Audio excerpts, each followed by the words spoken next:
അതായത് അവരെ ബന്ധിപ്പിക്കുന്ന ഒരു ചങ്ങല കാണാൻ പറ്റുന്നില്ല. അപ്പോൾ കാണാൻ പറ്റാത്ത സമയത്ത് ഒരു ഒരു എയ്പ്പ് എന്ന് പറഞ്ഞാൽ നമ്മൾ ചിമ്പാൻസി ആ തലത്തിൽ വരുന്ന ഒരു എയ്പ്പിൻ്റെ തലയോട്ടിയും മനുഷ്യൻ്റെ തലയോട്ടിയും കൂട്ടിച്ചേർത്തുകൊണ്ട് ഇതാ മിസ്സിംഗ് ലിങ്ക് ഞങ്ങൾ കണ്ടുപിടിച്ചിരിക്കുന്നു, എവല്യൂഷൻ ഇതാ വിജയിച്ചിരിക്കുന്നു, ഡാർവിൻ പറഞ്ഞത് ശരിയാണ്, നമ്മൾ ഭൂമിയിൽ ജീവിച്ചു കൊണ്ടിരിക്കുന്നു എന്നുള്ളത് ഒരു റിയാലിറ്റിയാണ്.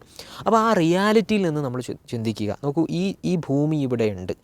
ആ ഭൂമിയിൽ ഒരുപാട് കോടാനുകോടി ജീവജാലങ്ങളുണ്ട്.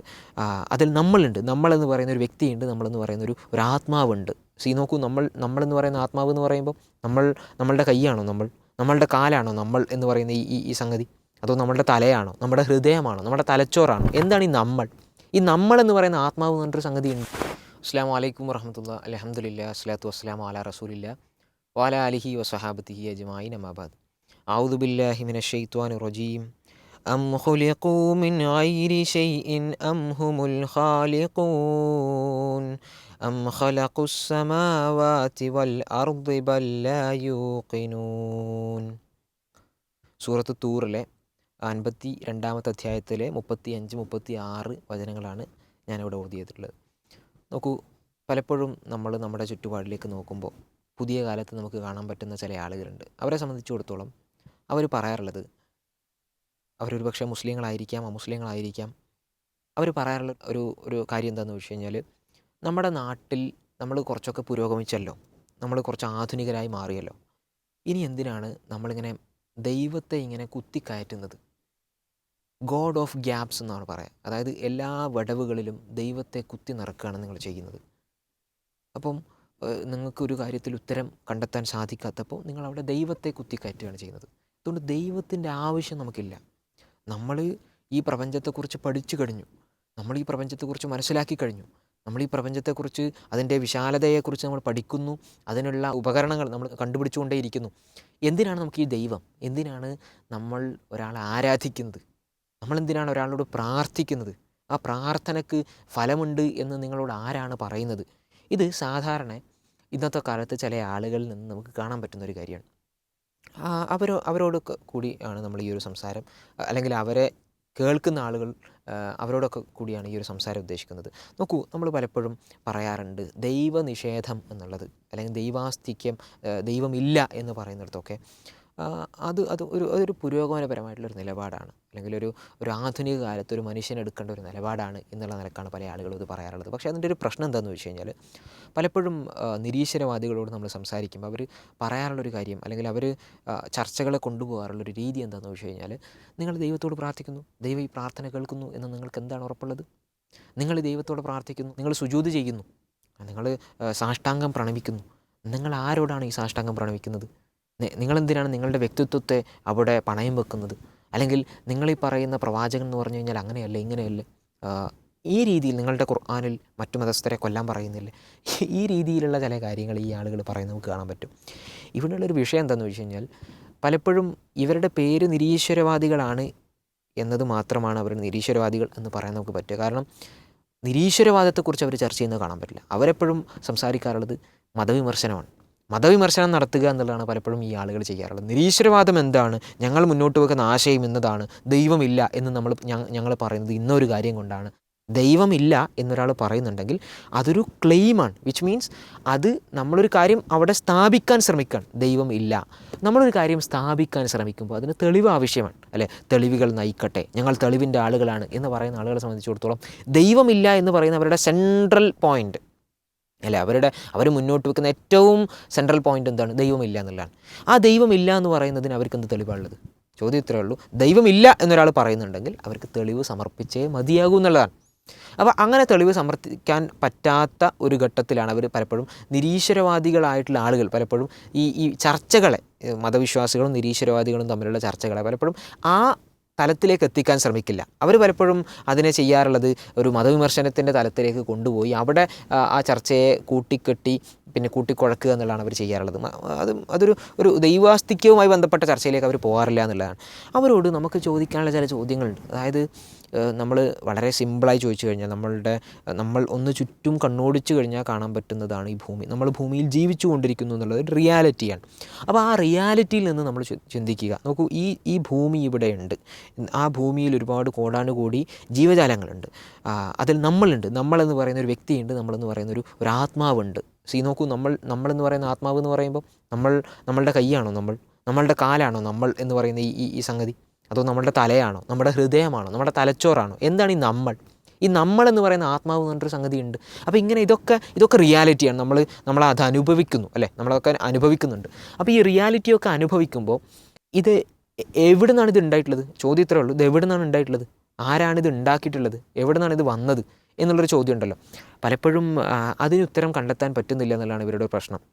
നോക്കൂ, നമ്മുടെ ഈ പ്രപഞ്ചത്തെക്കുറിച്ച് പറയുമ്പോൾ, ഈ പ്രപഞ്ചം സൃഷ്ടിക്കപ്പെട്ട അതിൻ്റെ ഒരു ഓർഡറിനെ കുറിച്ച് പറയുമ്പോൾ, അതിൻ്റെ ഒരു ഫൈൻ ട്യൂണിങ്ങിനെ കുറിച്ച് പറയുമ്പോൾ, അതെത്രമാത്രം വളരെ കൃത്യമായിട്ടാണ് അത് ഉണ്ടാക്കപ്പെട്ടിട്ടുള്ളത്, സൃഷ്ടിക്കപ്പെട്ടിട്ടുള്ളത് എന്നുള്ളത് നമ്മൾ പരിശോധിച്ച് നോക്കുമ്പോൾ അവിടെ കാണാൻ പറ്റും. ഇപ്പോൾ നോക്കൂ, ഒരു ഉദാഹരണം പറയുകയാണെങ്കിൽ, നമ്മൾ ഈ 10⁻123 എന്ന് പറഞ്ഞു കഴിഞ്ഞാൽ, അതായത് 10×10 എന്ന് പറഞ്ഞാൽ 10⁻2 10×10×10×10 അങ്ങനെ 10 ഗുണിക്കണം ഒരുപാട് 10കൾ, 123 10കൾ ചേർത്ത് കഴിഞ്ഞാൽ എത്ര ഉണ്ടാവും? വലിയൊരു സംഖ്യ ആയിരിക്കും. നമുക്ക് ഒരുപക്ഷെ വായിക്കാൻ പറ്റില്ല, അത്രയും വലിയൊരു സംഖ്യ ആയിരിക്കും. അത്രയും വലിയ സംഖ്യയുള്ള ഒരു പുസ്തകം നിങ്ങളുടെ മുന്നിലേക്ക് വരികയാണ്. ആ പുസ്തകത്തിലെ ഓരോ പേജുകളും വളരെ കറക്റ്റ് ഓർഡറിലാണ് നിൽക്കുന്നത്. ഈ ഒരു പുസ്തകം നിങ്ങളുടെ മുന്നിലേക്ക് ഇങ്ങനെ കൊണ്ടുവന്ന ഒരാൾ വെക്കുകയാണ്. എന്നിട്ട് നിങ്ങളോട് ചോദിക്കുകയാണ്, ഈ പുസ്തകത്തെക്കുറിച്ച് നിങ്ങളുടെ അഭിപ്രായം എന്താണ്? അപ്പം നിങ്ങൾക്ക് രണ്ട് അഭിപ്രായങ്ങൾ പറയാം. ഓക്കെ, ഈ പുസ്തകം അത് വളരെ ബുദ്ധിമാനായിട്ടുള്ള, വളരെ ചിന്താശേഷിയുള്ള ഒരാൾ, അദ്ദേഹം വളരെ കൃത്യമായി പിന്നെ അച്ചടക്കത്തോടു കൂടി അത് അടുക്കി വെച്ച് നമ്മുടെ മുന്നിലേക്ക് കൊണ്ടുവന്നിരിക്കുകയാണ് എന്ന് വേണമെങ്കിൽ നമുക്ക് പറയാം. അതായത് ഈ പുസ്തകത്തിൻ്റെ ഒരു ഓതറുണ്ട്, അത് എഴുതിയ ഒരാളുണ്ട്, അതിന് പിന്നിൽ ഒരു സൃഷ്ടാവുണ്ട് അല്ലേ, ആ പുസ്തകത്തിന് പിന്നിൽ ഒരാളുണ്ട് എന്ന് വേണമെങ്കിൽ നമുക്കൊരു ഇൻഫറൻസ് ആയിട്ട് എടുക്കാം, നമുക്കൊരു കാര്യമായിട്ട് പറയാം. അല്ലെങ്കിൽ നമുക്ക് പറയാൻ പറ്റുന്ന ഒരു കാര്യം എന്താണ്? അത് ഈ പുസ്തകത്തിൽ ഇങ്ങനെയൊക്കെ ഉണ്ടെങ്കിലും അത് റാൻഡം ആയിക്കൂടെ? എന്താ അതിൽ കുഴപ്പം? അത് വളരെ റാൻഡമായി, വളരെ എന്താ പറയുക, യാതൊരു നിശ്ചയവും ഇല്ലാതെ അങ്ങനെ നമ്മുടെ മുന്നിലേക്ക് കുറേ പേജുകൾ വന്ന് കൂടിയിട്ടുണ്ട്. ആ പേജുകൾ നമ്മൾ നോക്കുമ്പോൾ വളരെ കൃത്യമായിട്ട് എല്ലാ പേജുകളും ഓർഡറിലാണുള്ളത്. അതിപ്പോൾ എന്താ ഓർഡറിൽ ആയിക്കൂടെ? ആ പുസ്തകം നമ്മുടെ മുന്നിലേക്ക് വരുമ്പോഴേ ഓർഡറായ പോരെ, എന്താ അതിൽ കുഴപ്പമുള്ളത് എന്നും നമുക്ക് ചിന്തിക്കാം. ഇനി നിങ്ങൾ പറയണം, ഇതിലേത് ചിന്തയാണ് നിങ്ങൾക്ക് യുക്തിപരമായി തോന്നുന്നത്? എൻ്റെ ചോദ്യം വളരെ സിമ്പിളാണ്, വളരെ സിമ്പിൾ ഉദാഹരണം, വളരെ സിമ്പിൾ ചോദ്യം. ഇത്രയും അട്ടിയുള്ള പുസ്തകം 10⁻123 എന്ന് പറഞ്ഞു കഴിഞ്ഞാൽ അത്രയും പേജുകളുണ്ട്, നമുക്ക് എണ്ണിത്തിട്ടപ്പെടുത്താൻ പറ്റാത്തത്ര പേജുകളുണ്ട്. അത്രയും പേജുകളിലൊരു പുസ്തകം നമ്മുടെ മുന്നിലേക്ക് വന്നിട്ട് ആ പുസ്തകത്തിന് പിന്നീട് ഒരാളുണ്ട് എന്ന് പറയുന്നതാണോ? ആ പുസ്തകത്തിന് പിന്നിൽ പ്രത്യേകിച്ച് ആളൊന്നുമില്ല, അതൊക്കെ വളരെ റാൻഡമായിട്ട് അങ്ങോട്ട് വന്നതല്ലേ എന്ന് പറയുന്നതാണ് യുക്തി. ഇതിൽ നിങ്ങൾക്കൊന്നാമത് പറഞ്ഞാണ് യുക്തിയായി തോന്നുന്നതെങ്കിൽ, ഇതിന് പിന്നിൽ ഒരാളുണ്ട് എന്ന് പറയുന്നതാണ് നിങ്ങൾക്ക് യുക്തിയായി തോന്നുന്നതെങ്കിൽ, നിങ്ങൾ വിജയിച്ചിരിക്കുന്നത്, നിങ്ങളൊരു നിരീശ്വരവാദിയല്ല. ഇനിയല്ല, ഇതൊരു റാൻഡമായി വെറുതെ അങ്ങോട്ട് ഉണ്ടായതാണ്, നമ്മുടെ മുന്നിലേക്ക് വന്നപ്പോൾ അത് കൂട്ടി കറക്റ്റ് ആ പേജുകളായി വന്നതാണ് എന്നാണ് നിങ്ങൾക്ക് തോന്നുന്നതെങ്കിൽ, കൺഗ്രാജുലേഷൻസ്, നിങ്ങളൊരു നിരീശ്വരവാദിയാവാൻ യോഗ്യത നേടിയ ആളാണ്. ഞാൻ ഈ ഉദാഹരണം പറഞ്ഞത് എന്താണെന്ന് വെച്ച് കഴിഞ്ഞാൽ, ഈ പുസ്തകത്തിൻ്റെ ഉദാഹരണത്തെക്കാൾ എത്രയോ മടങ്ങ് പ്രിസൈസാണ്, അതായത് അത്രയും സൂക്ഷ്മമായിട്ടാണ് നമ്മുടെ പ്രപഞ്ചം സൃഷ്ടിക്കപ്പെട്ടുള്ളത്, സംവിധാനിക്കപ്പെട്ടിട്ടുള്ളത്. അത്രയും സൂക്ഷ്മമായിട്ടാണ് നമ്മുടെ ഈ പ്രപഞ്ചം സംവിധാനിക്കപ്പെട്ടിട്ടുള്ളത്.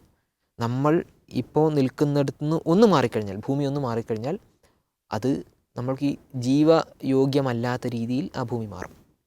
അപ്പോൾ എത്രയും പ്രിസൈസ് ആയിക്കൊണ്ട് ആ ഭൂമി പരിരക്ഷിക്കപ്പെടുന്നു എന്ന് പറയുമ്പോൾ, അത് സംവിധാനിക്കപ്പെട്ടിരിക്കുന്നു എന്ന് പറയുമ്പോൾ, അതിന് പിന്നിൽ ഒരാളുണ്ട് എന്ന് പറയുന്നതാണോ, അതിന് പിന്നിലും പ്രത്യേകിച്ച് ആളൊന്നുമില്ല, അതൊക്കെ അങ്ങനെ ഉണ്ടായതല്ലേ എന്ന് പറയുന്നതാണോ അതിൻ്റെ ഒരു യുക്തി എന്ന് നിങ്ങൾ ആലോചിക്കുക. ഇനി നിങ്ങൾ പറ, ആരാണ് യുക്തിവാദികൾ? ആർക്കാണ് യുക്തിയുള്ളത്? ആരാണ് റാഷണൽ തിങ്കേഴ്സ് അല്ലേ? യുക്തിവാദികൾ, യുക്തി കൊണ്ട് ചിന്തിക്കുന്ന ആളുകൾ എന്നാണ് പറയുക. ചില ആളുകൾ സ്വയം പറയുന്നതാണ് ഞങ്ങളാണ് യുക്തി കൊണ്ട് ചിന്തിക്കുന്നവർ എന്ന് പറയുന്നതാണ്. അപ്പോൾ ആരാണ് യുക്തിവാദികൾ? ഇനി നിങ്ങൾ ആലോചിച്ചാൽ മതി. അപ്പോൾ അതുകൊണ്ട് ഇത്രയും കോംപ്ലക്സ് ആയിട്ടുള്ള പ്രപഞ്ചം ഉണ്ടാവാൻ ഒരു സൃഷ്ടാവ് വേണം എന്നുള്ളത് നിർബന്ധമാണ്. ഓക്കെ, അല്ലാതെ അത് പോസിബിൾ അല്ല എന്നുള്ളത് മാത്തമാറ്റിക്സ് വെച്ചിട്ട് നമുക്ക് പറയാൻ പറ്റും. ഇനി രണ്ടാമത്തൊരു വിഷയം, അപ്പോൾ പല ആൾക്കാരും പറയുന്നത് ഈ സൃഷ്ടാവ് ഉണ്ടോ ഇല്ല എന്നുള്ളത് നമ്മുടെ വിഷയമല്ല. പക്ഷേ നമ്മൾ ഈ പ്രപഞ്ചത്തെക്കുറിച്ച് നമ്മൾ പഠിച്ചു കഴിഞ്ഞില്ലേ, നമുക്ക് ഈ പ്രപഞ്ചത്തിൻ്റെ ചലനങ്ങളെക്കുറിച്ച്, ചലന നിയമങ്ങളെക്കുറിച്ച് നമ്മൾ പഠിച്ചില്ലേ. ഇനി എന്തിനാണ് ഒരു സൃഷ്ടാവിൻ്റെ ആവശ്യം? അതായത് സൃഷ്ടാവ് ഉണ്ടോ ഇല്ല എന്നുള്ള വിഷയം അവിടെ തീർന്നു, കാരണം അത് ഉണ്ട് എന്നുള്ള തലത്തിലേക്കാണ് പോകുന്നത്. പിന്നെ നമുക്ക് ആ വിഷയം അങ്ങോട്ട് മാറ്റി വെക്കാമെന്ന് അവർ പറയണം. എന്നിട്ട് പറയാണ്, എന്നാൽ പിന്നെ ഇതിന് ആവശ്യമുണ്ടോ, സൃഷ്ടാവിൻ്റെ ആവശ്യമുണ്ടോ? കാരണം നമ്മളെല്ലാം പഠിച്ചു കഴിഞ്ഞില്ലേ. അതെങ്ങനെയാണെന്ന് വെച്ച് കഴിഞ്ഞാൽ ഞാൻ പോളിടെക്നിക്കൊക്കെ പഠിച്ചിട്ടുണ്ട്. അതുകൊണ്ടിപ്പം ആ കാറ് ആരും ഉണ്ടാക്കിയതൊന്നുമല്ല, ഞാൻ പഠിച്ചിട്ടുണ്ടല്ലോ എന്ന് പറഞ്ഞ് അങ്ങനെ ഉണ്ടാവും. അല്ലെങ്കിൽ ഒരു ഒരു ഒരു മഴ പെയ്യുന്നത് അത് ഒരു എന്താ പറയുക, നമുക്കൊരു വാട്ടർ സൈക്കിൾ അല്ലെ ജലചക്രം എന്നൊക്കെ നമ്മൾ പറയുന്ന കാര്യം അതെങ്ങനെയാണ്? ഒരു ജലചക്രം എന്ന് പറഞ്ഞു കഴിഞ്ഞാൽ ആദ്യം ഇവാപ്പറേഷൻ, കണ്ടൻസേഷൻ അല്ലേ, ബാഷ്പീകരണം, സാന്ദ്രീകരണം എന്നൊക്കെ നമ്മൾ പറയും. ഇങ്ങനെ ഒരു സൈക്കിളൊക്കെ ഉണ്ട്, ഇങ്ങനെ ഒരു ചക്രമൊക്കെ ഉണ്ട്. ആ ചക്രം നമ്മൾ പഠിച്ചു. എന്നാൽ പിന്നെ നമ്മളായിട്ട് തീരുമാനിക്കുകയാണ്, നമ്മളിപ്പോൾ എല്ലാം പഠിച്ചല്ലോ മഴ എങ്ങനെയാണ് പെയ്യുന്നത് എന്ന് നമ്മൾ പഠിച്ചു കഴിഞ്ഞല്ലോ. ഇപ്പം മഴ പെയ്യാൻ ആരെങ്കിലും അതിന് പിന്നിലുണ്ട് എന്ന് പറയേണ്ട ആവശ്യമുണ്ടോ? അതെന്തൊരു യുക്തിയാണ് നോക്കൂ, അതെന്തൊരു യുക്തിയാണ്. നമ്മളൊരു ഒരു ഒരു ഒരു ഒരു കാറിൻ്റെ മെക്കാനിക്സിനെ കുറിച്ച് നമ്മൾ പഠിക്കുകയാണ്, അതിൻ്റെ ഓട്ടോമൊബൈൽ മെക്കാനിക്സിനെ കുറിച്ച് നമ്മൾ പഠിക്കുകയാണ്, ഒരു BMW കാറിൻ്റെ. എന്നിട്ട് നമ്മൾ പറയുന്നത് ഇതൊക്കെ നമ്മൾ പഠിച്ചു കഴിഞ്ഞു, ഇനി ഈ കാറ് തനിയെ ഉണ്ടായതാണ് നമ്മൾ പറഞ്ഞങ്ങനെ ഉണ്ടാവും. അല്ലെങ്കിൽ ഈ കാറിന് പിന്നിൽ ഒരാളുണ്ട് എന്നുള്ളത് ഒരു വിഷയമല്ല, അങ്ങനെ ഒരു ആളുണ്ടാവേണ്ട ആവശ്യമില്ല എന്ന് പറഞ്ഞങ്ങനെ ഉണ്ടാവും. ഇതുപോലെ മണ്ടത്തരമാണ് ആക്ച്വലി നിരീശ്വരവാദം എന്ന് പറയുന്നത്. അല്ലെങ്കിൽ നമ്മളിതൊക്കെ അറിഞ്ഞല്ലോ, ഇനിയിപ്പം അതിന് പിന്നിൽ ആരും ഉണ്ടാകേണ്ട ആവശ്യമൊന്നുമില്ല എന്ന് പറയുന്നത്. ഇത്ര സിമ്പിളാണ്. ഇതൊരു വശത്ത് കിടക്കുകയാണ്.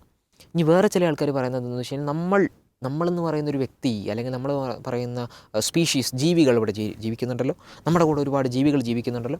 ഈ ജീവികൾ എങ്ങനെയാണ് ഉണ്ടാവുന്നത് എന്ന് നമ്മൾ പഠിച്ചു കഴിഞ്ഞല്ലോ. ഇവല്യൂഷനെ കുറിച്ച് നമ്മൾ പഠിക്കുന്നില്ലേ? 10ാം ക്ലാസ്സിൽ പഠിക്കുന്നില്ലേ? +1 പഠിക്കുന്നില്ലേ? അതുപോലെ തന്നെ ഡിഗ്രി തലങ്ങളിൽ നമ്മൾ പഠിക്കുന്നില്ലേ?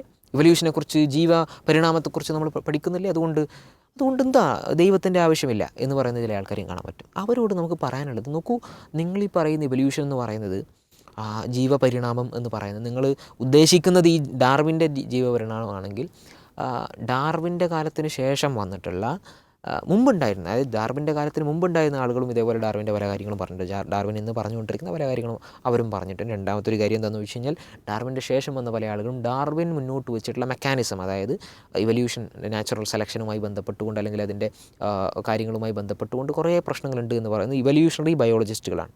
ഓക്കെ, ഇത് ഏതെങ്കിലും മുസ്ലിങ്ങളൊന്നുമല്ല. ഞാൻ വേണമെങ്കിൽ അവരെ കോട്ട് ചെയ്യാം. അങ്ങനെയുള്ള ആളുകൾ നമുക്ക് കാണാൻ പറ്റും. നോക്കൂ, ഇവല്യൂഷണറി ബയോളജിസ്റ്റ് ആയിട്ടുള്ള പിന്നെ ഓക്സ്ഫോർഡ് യൂണിവേഴ്സിറ്റിയുള്ള അദ്ദേഹം പറഞ്ഞിട്ടുള്ള all central assumptions of neo Darwinism has been disproven എന്ന് പറഞ്ഞിട്ടുള്ളത് ഡെനിസ് നോബിൾ എന്ന് പറയുന്ന ഓക്സ്ഫോർഡ് യൂണിവേഴ്സിറ്റിയിലെ ബയോളജിസ്റ്റാണ്.